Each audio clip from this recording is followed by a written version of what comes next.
You are looking at Julian's pronunciation guide, where we look at how to pronounce better some of the most mispronounced words in the world, like this other curious word. But how do you say what you're looking for today? Let's learn once and for all how to pronounce this name correctly in French.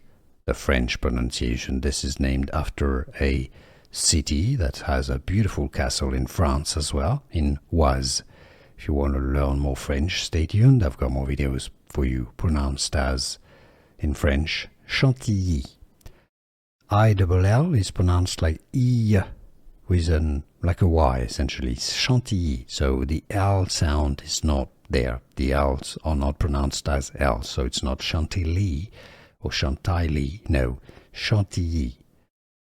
Crème chantilly or chantilly cream.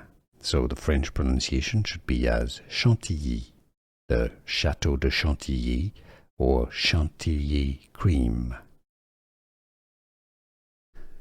Here are more videos on how to pronounce more confusing words and names too many mispronounced. Like this video if you found it useful. I appreciate your support. I'll see you soon and thanks for watching.